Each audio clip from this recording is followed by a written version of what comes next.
교회가 세상을 위로해야 합니다.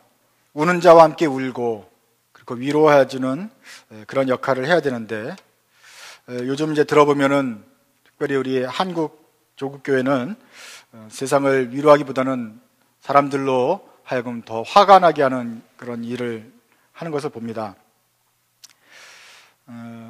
안타까운 소식들이 계속 들리고 있고, 그 목회자들이 방자하게 입을 열어서 오히려 하나님의 영광을 가리는 일들이 계속되고 있습니다. 근데 여러분들이 이제 정확한 사실을 알아야 이제 되기 때문에 제가 하나 예를 들겠습니다.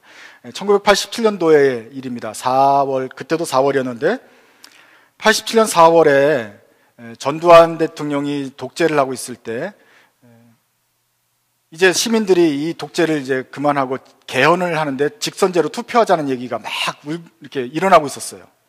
학생들도 죽고 이런 상황에서 이제는 이제 안 되겠다는 분위기가 일고 있을 때, 김대중, 김영삼 대통령이 이제 따로 나가서 당을 차렸습니다. 그게 통일민주당입니다.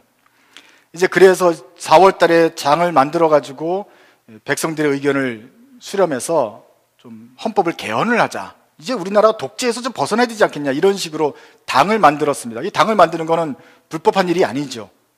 당을 만들었는데 전국 조직이 있으면 전국에 이제 당 오피스들이 있을 거 아닙니까? 40몇 개 오피스들 중에 창당식을 하는 그날에 거의 20개 정도의 오피스에 조직폭력배들이 들이닥쳤습니다. 강목과 쇠파이프를 들고 들어가지고 모든 걸 다 부시고 그 정치인들을 다 그냥 주워 팼습니다. 이승만 대통령 때나 우리나라 6.25 전쟁 직후에는 그런 일이 있을지 모르지만 백주 대낮에 막 조직폭력배들이, 깡패들이, 대전파 이런 사람들이 와가지고 멀쩡한 법적 기관을 막 때려 부수는 난동이 벌어졌습니다. 그게 87년도 4월의 일입니다. 그때의 그 난동을 이제 통일민주당 창당 방해 사건이라 그러는데, 나중에 알고 보면 그 당시 안기부장이었던, 전두환 정권의 안기부장이었던 장세동이라는 사람이 그 일을 사주해가지고 돈을 주면서 모든 일은 다 내가 책임지겠으니 니네들이 해라라고 하는 것이 나중에 법정에서 밝혀졌습니다. 굉장히 나쁜 사람이죠. 그 안기부장이 그랬고 했고, 그 일을 나서서 강목을 들고 정당을 부수는 일을 했던, 나라를 파괴하려고 했던 일에 앞장섰던 사람이 있는데, 그것이 대전파 두목 김용남이라고 하는 사람입니다. 별명이 용팔이입니다. 그래서 그 유명한 이름 용팔이가 아직까지도 사람들 머릿속에 있는 거예요. 용팔이. 이 사람이 나쁜 사람들 돈을 받아서 정당한 일을 하는 사람들을 강목 들고 부수면서 했던 정치 깡패의 대명사가 바로 용팔이입니다. 근데 이 사람이 2002년도서부터 사랑의 교회에 나가기 시작했습니다. 이런 깡패가 어느 순간에 하나님을 받아 믿고 예수를 믿었는지 등록 교인이 되었습니다. 저는 그런 깡패나 살인자라도 예수를 믿을 수 있다고 생각됩니다. 그런데 예수님 말씀에 우리가 열매를 보고 나무를 안다 그랬잖아요. 그분은 서리24가 되어 나서도 그 주목을 버리지 못했습니다. 그래서 재작년에 교회의 문제를 의논한 당회에 그 사람이 들어왔습니다.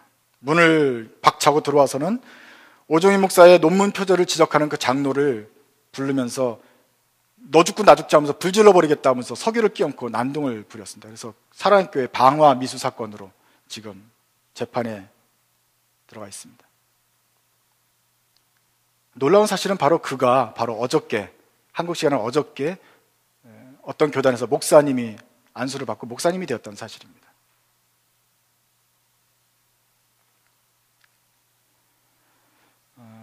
그분의 마음에 어떤 것인지 몰라도 그분을 지켜보고 알고 기억하는 사람들이 볼 때는 그분의 있는 열매는 아직도 깡패 수준에서 벗어나지 못했어요. 그래서 그분이 정말 교회에서 집사라는 직분을 받기도 지금 할까 말까 고민이 되는데, 그분이 어느 순간에 1년 만에 과정을 거쳤는지 어느새 목사님이 되어버렸습니다. 제 마음은 참 크게 한 방 맞은 기분입니다. 그 사람의 큰 주먹으로 저희 머리를 한 대 친 것 같은 생각이 들고, 우리 한국 교회가 또다시 멍이 들었습니다. 그런가 하면 한기총의 부목사라고 하는 사람은 돈이 없는 애들이 불국사로나 수학여행을 가지 무슨 제주도로 간다고 그래가지고 가라느냐, 이런 망언을 해가지고 사람들을 화나게 합니다. 교회가 사람들을 말로 위로해주지 못할 망정 못된 말로 이렇게 사람들의 마음을 때리고 있습니다. 가난해서 용돈도 많이 묻히지 못해서 마음이나 가뜩이나 짠한 그 유가족들의 마음이 멍이 들고 있습니다. 평화롭게 침묵 행진을 합니다. 아무 소리 듣지 않고 불법 폭력 시위 다들 싫어하니까 인도로 정해준 대로만 길을 가고 아무 소리 듣지 않고 그냥 A4지 한 장 딱 들고서 그냥 행진을 하고 있습니다. 그런데 경찰은 그 사람들 잡아가고 100여 명, 수십여 명을 잡아가고 체포하고 폭력을 휘두르고 있습니다. 70년대도 그렇고 80년대도 그렇고 지금도 정부의 폭력성은 변하지 않습니다. 사전 한번 보시죠. 옛날부터 그랬습니다. 착한 사람들, 바른 말하는 사람들, 그렇게 하는 사람들은 대접을 받고 오히려 인정을 받고 지지를 받아야 되는데 무시당하고 매맞고 끌려가고 짓밟힙니다. 오히려 힘 있는 사람들은 그 사람들을 보여주는 게 아니라 때려가고 주먹으로 빼앗고 짓밟고 힘으로 억누르려고 합니다. 이것은 한국만 있는 것이 아닙니다. 이것은 터키에서 나는 일입니다. 터키에서 탄광에 광부들이 갇혀자 그 총리라고 하는 사람이 뭐 이거는 어쩔 수 없다, 뭐 이런 식으로 또 국민들의 화를 돋고 왔습니다. 그래서 시위대가 시위를 하자 총리의 비서관이라는 사람이 끌려가는 사람을 또 발길질하는 장면입니다. 한국도 그렇고 터키도 그렇고 미국도 그렇겠죠. 온 세계가 옛날도 그렇고 지금도 그렇고 정부의 힘 있는 사람들이 힘으로 착한 사람들, 애매한 사람들을 가두는 일들, 잡는 일들이 벌어지고 있습니다. 이것은 패턴입니다. 착한 사람들은 매를 맞고 정작 회개해야 될 사람들, 조심해야 될 사람들은 권세를 누리고 의기양양하고 자기의 힘을 믿고 악해져서 회개하지 않습니다. 이것은 하루 이틀이 아니라 예수님 때부터 줄곧 있었던 일입니다. 여러분들이 이것을 눈을 뜨고 보셔야 됩니다. 이 패턴, 예수님도 고민하셨던 그 패턴을 오늘 좀 보려고 합니다. 예수님께서 이렇게 말씀을 전하시는 동안에 12제자들과 함께 복음도 전하시는 동안에 한동안 잊혀졌던 예수님의 육촌형인 세례 요한은 어떻게 하고 있었느냐? 세례 요한은 400년 만에 나타난 선지자입니다. 그리고 예수님을 메시아로 알아보고 대중들에게 예수님을 메시아라고 소개를 했습니다. 그리고서는 세례 요한은 계속해서 자기의 선지자의 역할을 감당했죠. 어느 것이 바른 길이냐? 어느 것이 정말 하나님 율법에 맞는 것이냐? 굴하지 않고 설교를 했는데 잘못된 것들, 이러면 안 된다고 율법에 가려 설교를 했는데 그 중에 하나가 왕이었습니다. 설사 왕이고 헤롯이고 헤로디아의 왕비의 잘못이든 간에 돈 있는 사람, 힘 있는 사람이라고 그 사람이 목소리를 낮추지 않고 있는 그대로 저것은 간음이다라고 외쳤습니다. 그러자 헤롯은 세례 요한을 체포를 합니다. 차마 죽이지는 못하지만 이게 듣기 싫었는지 감옥에 가둬놓고서 가둬버렸습니다. 그것이 바로 그 때문에 세례 요한의 이야기가 아직까지 나타나지 않은 것입니다. 세례 요한은 지금 감옥에 갇혀서 아무 소리도 못하고 있는 상황이 되었습니다.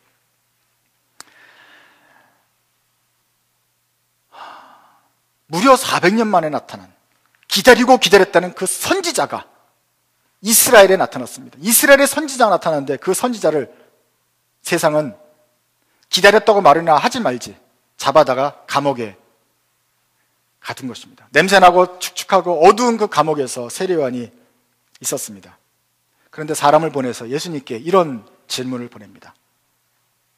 예수님, 오실 그분이 그 메시아라는 사람이 예수님이 바로 그 메시아입니까?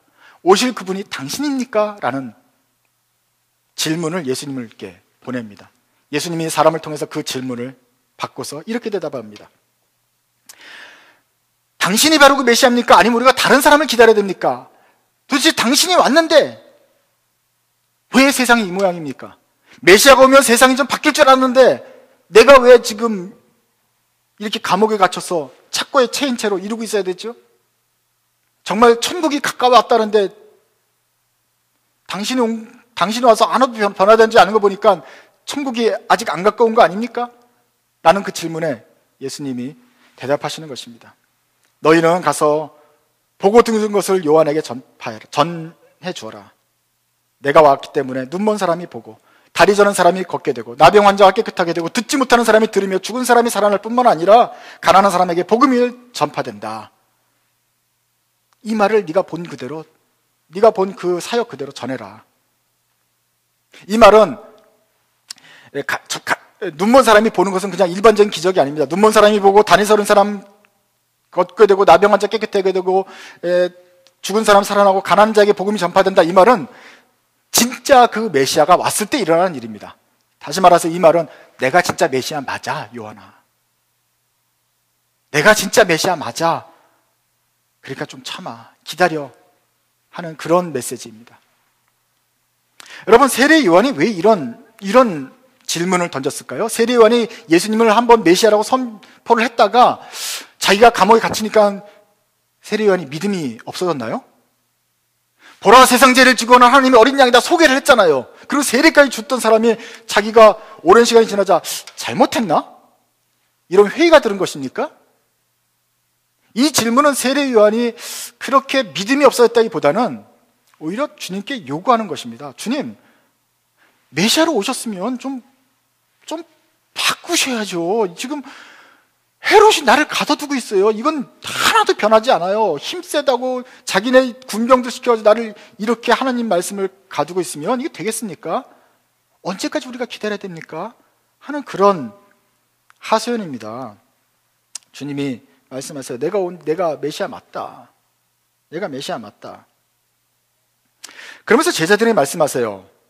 너희는 뭘 보러 광야에 나갔냐?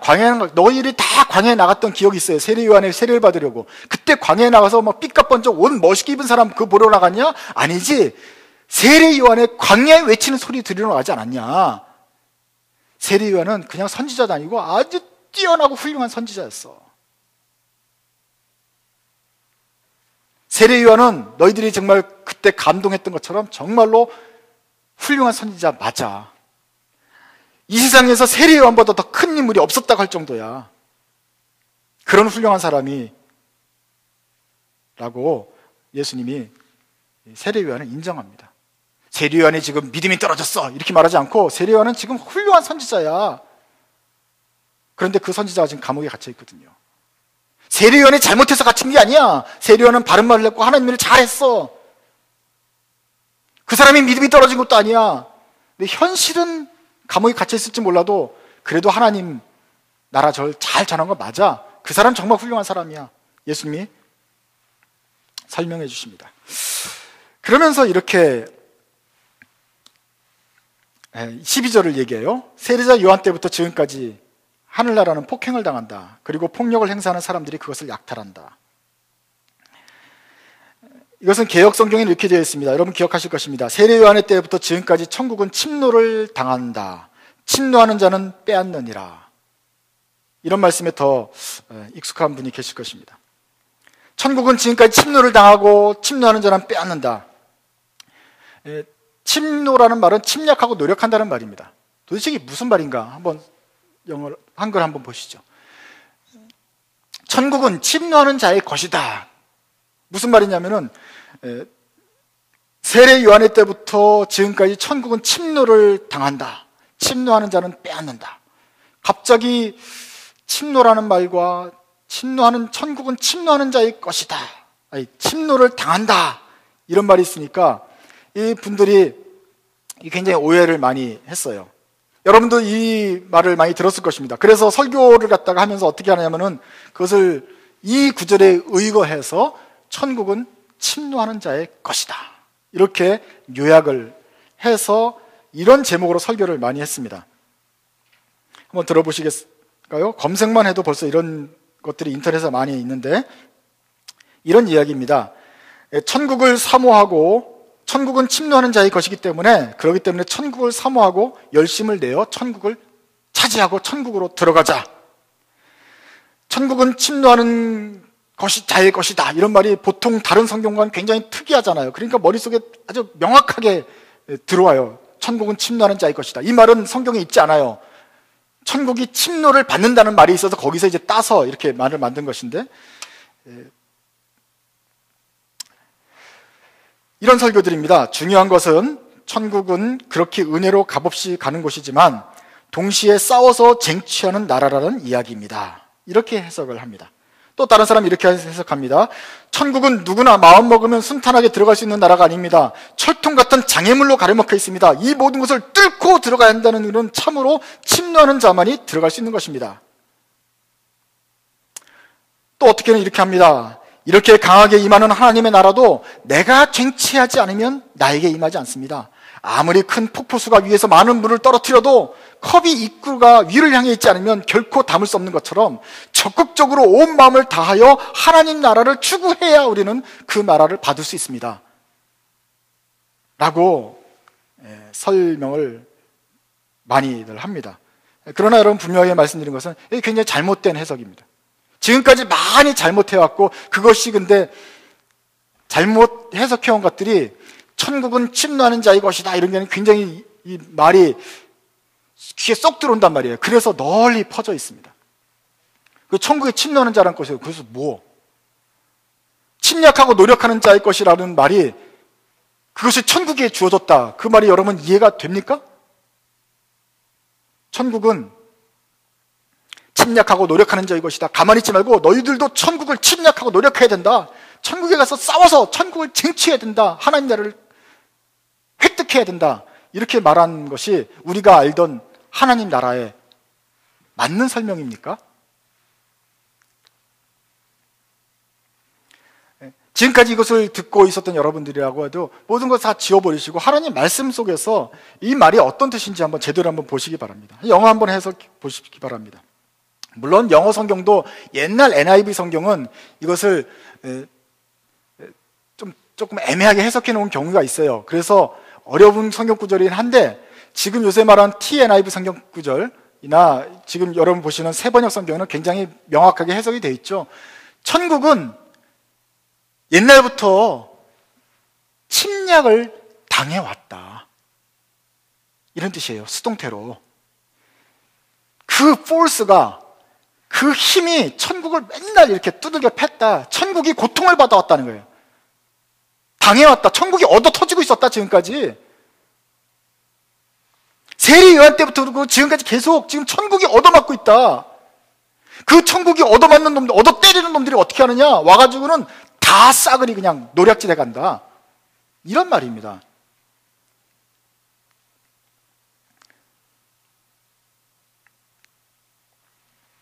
천국은 얻어맞고 얻어맞을 뿐만 아니라 악한 그 폭력의 세력에 의해서 짓밟히고 있다, 짓밟혀 왔다. 이것이 바로 예수님의 워딩입니다.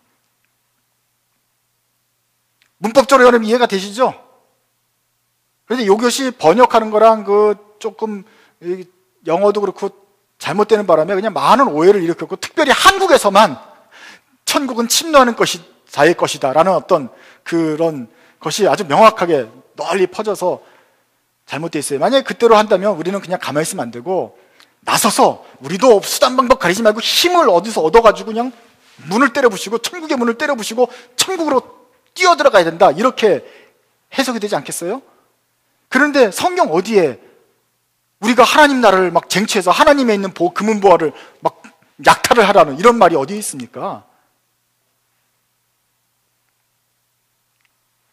예수님이 천국에 대해서 말할 때는 누가 천국을 차지한다 그랬어요? 온유한 자가 땅을 차지하게 될 것이다 말했어요. 온유한 자가. 그런데 그것이 마태복음 5장에서는 그렇게 했고, 지금 와서는 11장에 와서는 노력하고 침략해서 힘으로 빼앗아야 된다, 이렇게 말하시는 그런 분이십니까? 그러니까 말이 안 되니까 사람들이 자꾸 이거 가지고 헷갈리고 이상한 소리를 내는 거예요. 앞뒤가 안 맞지 않습니까? 지금은 무슨 얘기를 하는 거예요? 세례 요한하는 거예요. 얘기를 하시는 거예요. 세례 요한이 옳은 말하고 바른 말을 외치다가 하나님 나라의 천국을 외쳤는데 지금 얻어맞고 지금 감옥에 가 있다. 세례 요한의 때로부터 지금까지도 바른 말을 하고 하나님 나라를 외치면 하나님 나라가 그냥 얻어 터지고 짓밟히고 있다. 그 힘센 놈들이 와서 그냥 노략질을 해가지고 침략을 해가지고 약탈을 해간다. 그 결과 대표적인 것이 바로 세례 요한이다. 세례 요한은 앞으로 어떻게 됩니까? 잡아 터져가지고 얻어 터지고 감옥에 갇혀서 이렇게 그냥 비리비리 하고 있는 것 정도가 아니라 좀 있으면 목이 배는 참수형을 당해서 죽습니다.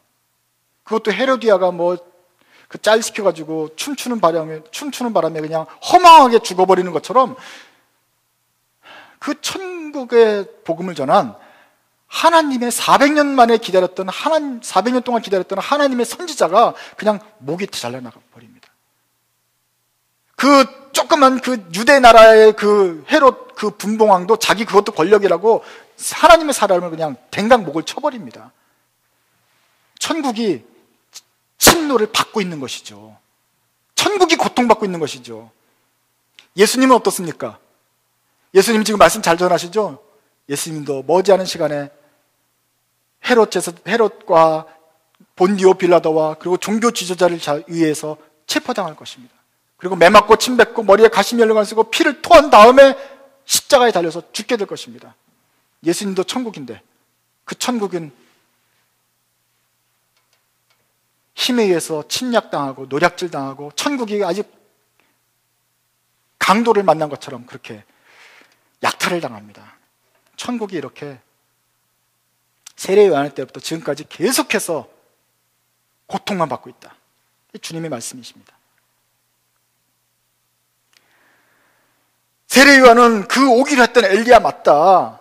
엘리야 맞다. 그런데 이 세대는 어떤 세대냐?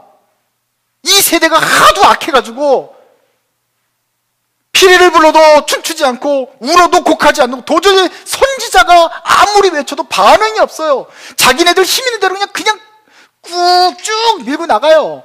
도무지 회개하지 않는 이 악한 세대. 이 악한 세대는 선지자가 오면 그 천국을 오히려 힘으로 짓누려 버리고 말을 못하게 만드는 것이지 회개를 하지 않는다. 이것이 바로 주님의 이야기입니다. 세례 요한만 그러냐? 나도 그러지 않느냐? 내가 왔더니 이거는 무슨 맨날 먹기를 즐긴다, 술을 먹는다 이렇게 욕하질 않나? 내가 와서 세리와 죄인의 친구다라고 그렇게 비꼬지를 않나? 이놈들이 도대체 천국을 대접을 하지 않는다.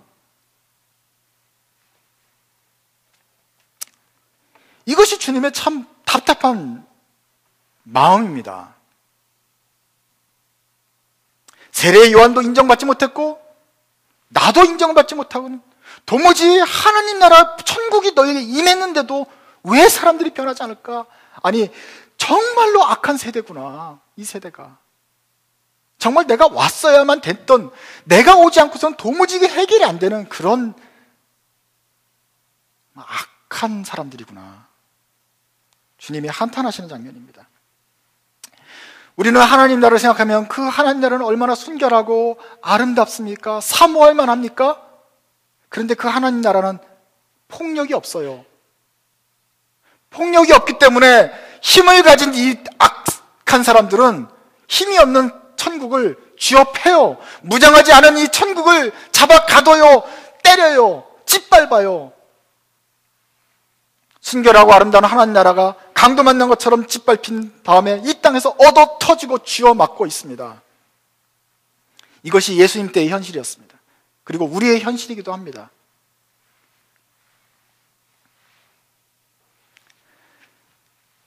누가 얻어맞습니까? 5가지를 한번 얻어맞는 것에 대해서 잠깐 얘기를 하려고 합니다. 얻어맞는 사람이 누구입니까? 바로 세례 요한입니다. 400년 만에 등장한 선지자였습니다. 누가 얻어맞습니까? 바로 메시아, 우리 주 그리스도입니다. 그리스도가 얻어맞는 것이 신약성경 복음의 그 사역이었습니다. 비록 우리가 생각하던 그 천국의 도래와는 좀 다른, 천국이 영광스럽게 오는 것처럼 보였지만 사실은 그 순결하고 아름다운 예수님이 이 땅에서 처참하게 죽임을 당할 정도로 짓밟히셨지 않습니까? 의인과 참 예언자의 말이 먹혀들지 않는 세상이었습니다. 오늘날에도 누가 맞습니까? 오늘날에도 맞는 사람이 바로 착한 사람들이 맞습니다. 하나님 나라 사모하고 하나님 나라 뜻대로 살아보려고 하는 사람들이 핍박을 받습니다. 죄 많은 세상이라고, 죄 많은 세상에 우리가 말을 하지만 실제로 진짜 이 세상은 악하고 죄 많은 세상입니다. 그 많은 세상, 죄 많은 세상은 착한 사람들을 발로 차고 주먹으로 때릴 것입니다. 예수 믿고 제대로 살려고 하는 사람이 있습니까? 그러면 인정받고 칭찬받을 생각 기대하지 마십시오. 이 악한 세상은 여러분을 인정할 것이 아니라 여러분의 입을 막을 것이고 여러분들을 짓밟고 우리의 착함을 이용해서 우리를 노략질할 것입니다. 세상이 악하다고 너희들은 고쳐야 된다고 지적하면 여러분은 맞고 차일 것을 각오하셔야 될 것입니다. 어떻게 얻어 터집니까? 세상은 어떻게 우리를 침략합니까? 체포합니다. 가둡니다. 세리 요한이 갇힌 것처럼 그렇게 합니다. 예수님처럼 심지어는 십자가에 달릴 것처럼 우리 목숨을 뺏어가기도 할 것입니다. 어떻게 우리 마음을 멍들게 합니까? 피리를 아무리 불어도 춤추지 않는 것으로, 무반응으로 우리를 속상하게 만듭니다. 아무리 우리가 울어도 같이 울어주지 않는 것으로, 우리를 완전히 무시하는 것으로 세상은 우리의 마음을 멍들게 합니다. 죄인을 구하기 위해서 죄인과 함께 같이 자리를 차지하고 같이 식사를 하는 것을 보면서 잘했다고 칭찬하지 못할 망정 너희들은 세리와 죄인과 함께 앉으면서 마구 먹어대고 포도주를 마시는 술주정뱅이 아니냐라고 우리를 비난을 하는 것으로 그 언어 폭력으로 우리를 정죄해야 할 것입니다. 그 때리는 사람들은 누구입니까? 요한을 때렸던 사람들은 분봉왕 헤롯과 헤로디아 그 악한 여자였습니다. 예수를 때린 사람은 본디오 빌라도와 바리새인이었습니다. 고라신과 베세다는 이미 율법을 알았던 하나님 이스라엘 동네였습니다. 갈릴리 지역의 가버나움은 예수를 잘 믿는 편이었지만 그 옆에 있는 고라신 동네, 베세다 동네는 그렇게 복음을 전하고 예수님께서 병자를 일으켰고 기적을 보여주셨지만 입으로는 선지자를 기다린다고 하면서도 예수님의 기적을 믿지 않고 받아들이지 않았습니다. 예수님이 아무리 복음을 전해도 전혀 반응하지 않았습니다.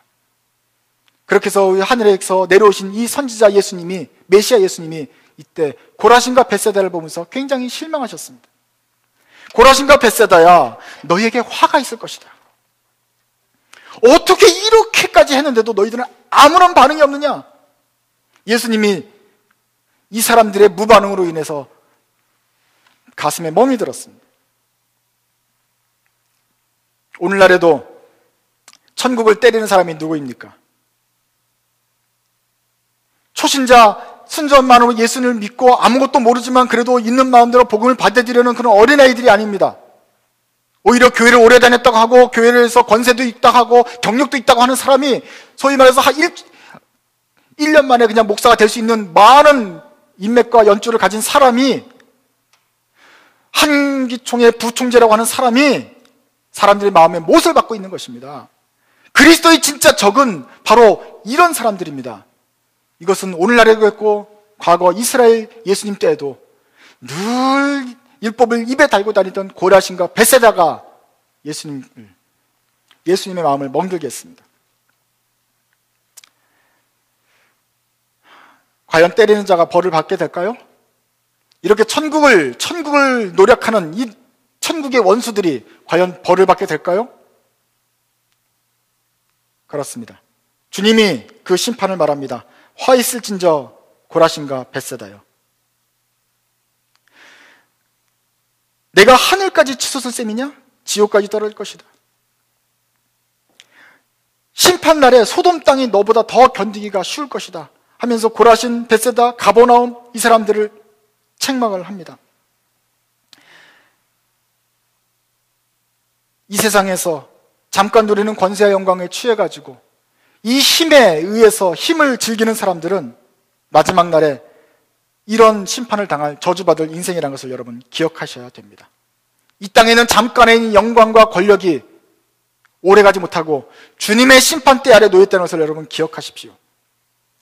직접 폭행에 가담하지 않은 사람도 있을 것입니다. 그저 옆에서 팔짱만 끼고 지켜보던 사람들도 있을 것입니다. 주님, 저희들은 그렇게 주님을 핍박하지도 않았고 그렇다고 주님에 동조하지도 않았습니다.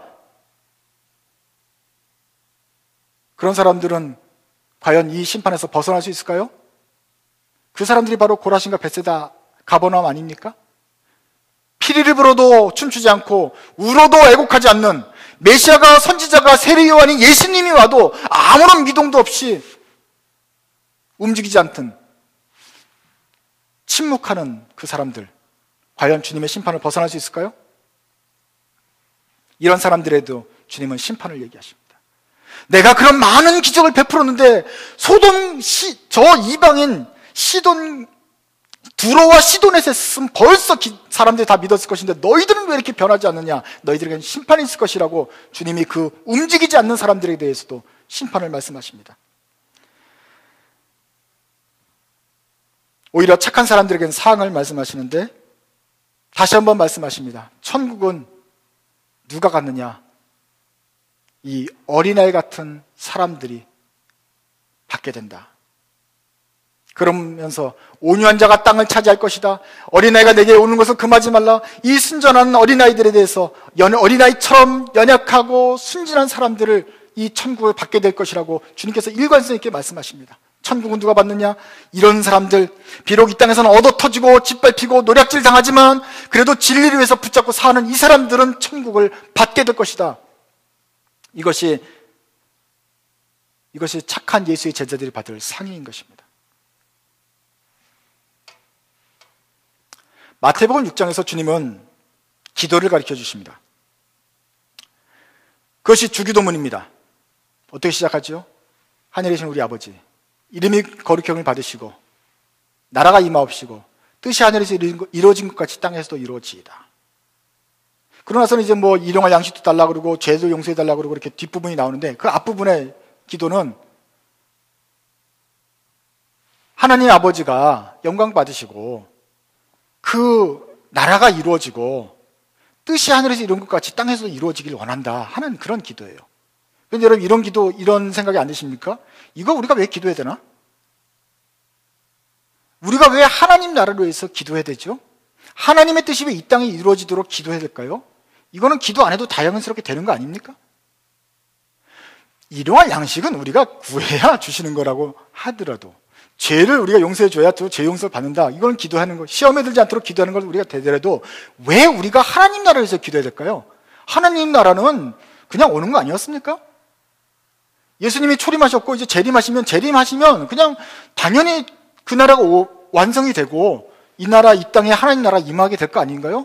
뭐 우리가 뭐 하나님 영광 되도록 도와줄 것도 없고 하나님 나라 임하라고 기도했다고 해서 그것이 빨라질 것 같지도 않고 뜻이 이 땅에서 이루어지다고 우리가 왜 기도해야 됩니까? 그건 하나님이 알아서 하셔야 되는 거지 왜 우리가 기도해야 될 이유가 무엇인가 고민되지 않습니까? 근데 주님이 이렇게 기도하라고 하셨거든요. 너희는 이 땅에서 하나님께 하나님 그 나라가 임하게 해주십시오라고 간구하여라. 그 뜻이 이 땅에서 이루어진 걸 보고 싶습니다라고 하나님께 기도해라라고 주님이 우리에게 권면하십니다. 이렇게 기도라고 말씀하시는 거 아닙니까?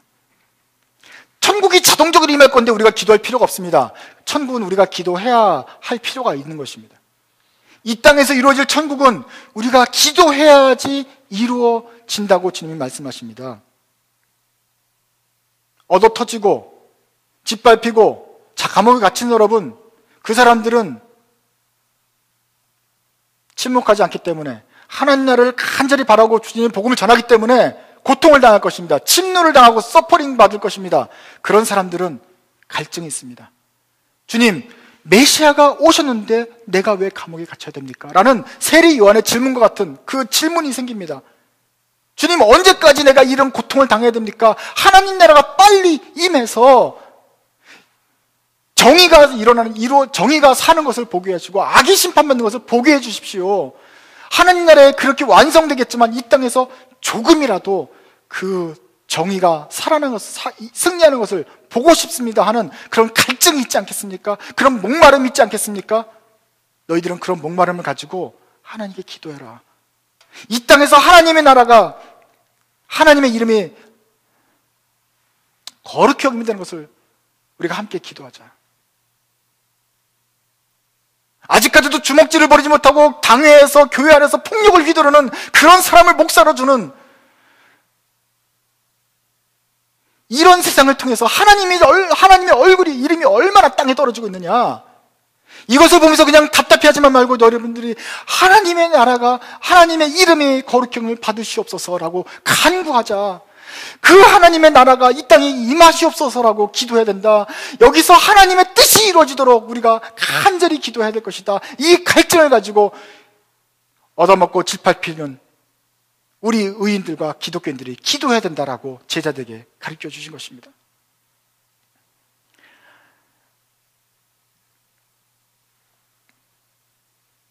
이 세상에서 천국은 힘이 없습니다.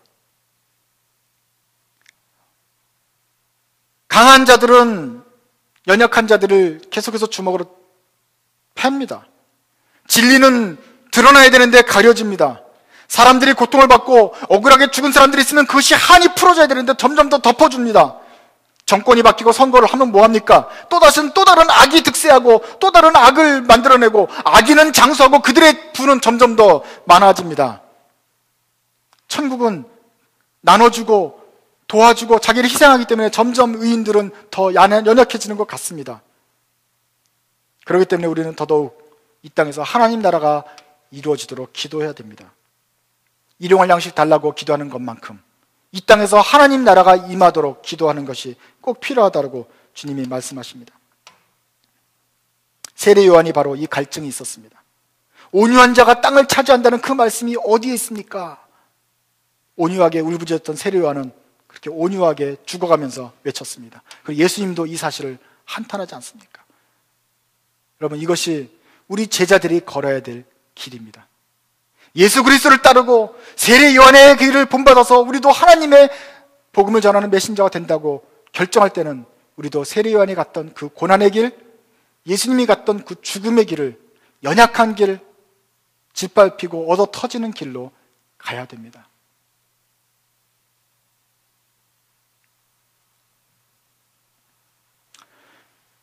과연 소망은 있습니까? 오늘 마태복음 11장에서 얻어받고 짓밟히는 천국을 보는 것 외에 정말 우리가 붙잡을 만한 소망이 있습니까? 그런데 25절 보시면 이 상황을 보시면서 자기의 육천형 세례 요한이 감옥에 갇혀서 곧 죽게 될 운명을 보신 예수님조차도 그러나 희망을 잃지 않습니다. 25절에 주님이 감사 기도를 들으시는데 하늘과 땅의 주인이신 아버지, 이 일을 지혜 있고 똑똑한 사람들에게 감추시고 반대로 어린아이들에게는 드러내어 주셨으니 감사합니다. 이렇게 순전하고 어린아이 같고 그저 순수하게 천국이 사모하기를 바라고 자기의 것을 돌아보지 않고 얻어 터지면서도 하나님 나라를 사모하는 이 어린아이들에게는 하나님의 일을 보이신다. 그 강하고 똑똑하다는 사람들은 아무리 보아도 이 비밀을 깨닫지 못할 것이고 그들의 눈은 가려져 있고, 그러나 온유하고 순진하고 마음이 심령이 가난한 자들은 천국을 깨닫게 되고 예수 그리스도가 메시아인 것을 알게 되고 그 하나님을 영접하는 그 특권을 누리게 된다. 하나님께서 그 마음을 열어주셔서 계시하는 사람들만이 아들에게로 나와서 하나님의 자녀가 될 것인데, 천국을 소유하는 사람, 하나님의 자녀가 되는 사람들은 바로 그 세상에서 힘없고 무식하고 어린아이처럼 순진하기만 했던, 그래서 때리면 때리는 대로 맞고 발로 차면 차이는 대로 채였던 바로 그 사람들이 천국을 소유하게 된다. 이 땅에서 맞고 채여도 짓밟혀도 그 사람들에게는 상이 있는데 천국을 받게 되고 하나님 나라의 제자가 되고 하나님 나라의 자녀가 되고 예수의 제자가 된다 하는 것입니다. 그런 세상, 그런 사람들, 그 들을 귀가 열린 사람들, 회개할 준비가 된 사람에게 주님이 이렇게 말씀하십니다. 수고하며 무거운 짐을 진 사람들은 모두 내게로 와라. 내가 너희를 쉬게 하겠다. 이 말은 굉장히 쉬게 하는 말이고 내가 짐을 져주겠다는 말이기 때문에 사람들이 다 올 것 같죠? 아닙니다. 야, 내가 짐을 져줄게, 내가 너를 쉬게 해줄게 하는데 이 말씀에 반응하는 사람들은 극히 소수입니다. 고라신과 벳세다가 반응하지 않았고 가버나움이 반응하지 않았고 헤롯이 그것을 고치고 돌아오면 마음이 쉴 것이라고 세례 요한이 말했는데도 반응하지 않고 오히려 천국을 노략질했습니다. 수고하고 무거운 짐진자들아 다 내게로 오라 하는 이 말씀, 이 순진하고 힘이 없는 것 같은 말씀에 반응하는 사람들, 이 말씀에 참게 뛰놀며 춤추는 사람들은 바로 하나님께서 그 마음을 열어주신 어린아이와 같이 순전한 사람들, 하나님께서 택하신 바로 그 착한 사람들 뿐인 것입니다. 이 말씀을 듣는 사람들은 다 내게로 와라. 내가 너를 쉬게 하겠다. 나는 마음이 온유하고 겸손하다. 내가 침략하고 노력하는 그런 폴스풀한 사람이 아니고 나는 여전히 마음이 온유하고 겸손하니 내 멍에를 메고 나한테 배워라. 그리하면 너희는 마음에 쉼을 얻을 것이다. 내 멍에는 편하고 짐은 가볍기 때문이다. 내게 와서 배우고 내게 와서 이렇게 온유하고 겸손한 마음, 그리고 그 삶의 행태를 배워라. 세상은 너에게 침략하고 짓밟는 법을 가르치고 싸우는 법을 가르쳐 줄 것이지만 너희들은 온유하고 겸손한 마음이 어떤 것인지 그것을 나한테 배워보렴. 이것이 내 제자의 길이야. 마음이 겸손하고 온유한 주님의 사람들의 걸어야 될 길이야. 주님께서 이렇게 순전하고 어린아이 같은 사람들을 부르십니다. 우리 예수님이 이 땅에서 침략을 받고 노력을 받으면서도 그 폭행을 보시면서도 이 폭행을 당하는 이 위험한 제자의 삶으로 이 제자들을 부르십니다. 그러므로 이 마음을 열고 귀를 열고 듣는 여러분들은 강하려 하지 말고 약해지시기 바랍니다. 부하려 하지 말고 가난해지시고, 때리지 않고 때리면 맞으십시오. 교만하지 말고 겸손하게 주님의 제자의 삶을 살아가시기 바랍니다. 그러면서도 주님은 이 세상에서 낙심하지 않고 오히려 하나님께 감사하시며 겸손하게 십자가를 지셨습니다. 그리고 그 십자가를 지심으로써 저 강포한 세상을 이기셨습니다.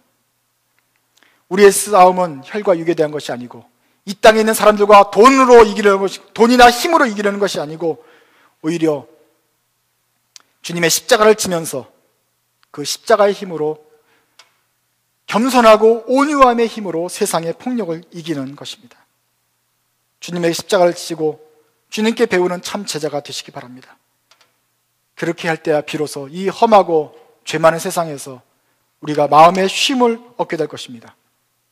그리고 그 주님의 멍에는 편하고 짐은 가벼웠기 때문에 그렇습니다. 모두 다 마음을 여시고 주님께서 주시는 이 초청에 온유하고 겸손한 마음으로 주님의 제자가 되기라는 이 초청에 응답하시는 여러분들 되시기 바랍니다. 기도하겠습니다. 하나님, 세상으로부터 오는 온갖 폭력에 저희 마음이 지쳐 있습니다.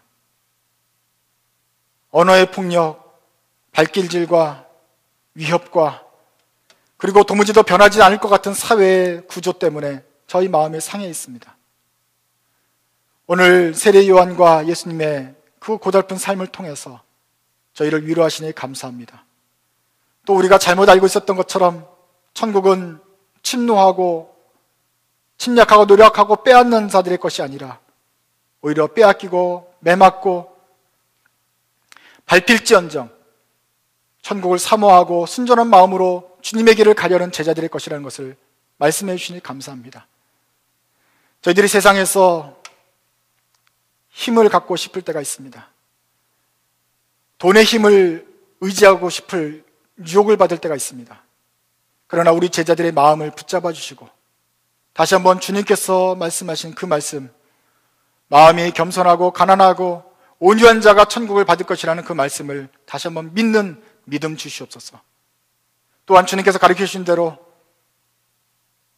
천국이 이 땅에 임하고 하나님의 뜻이 이 땅에서 임하는 것을 보는 그 목마름으로 주님께서 가르쳐 주신 기도를 드리는 주님의 참된 제자들 되도록 도와주시옵소서. 예수님의 이름으로 기도드립니다.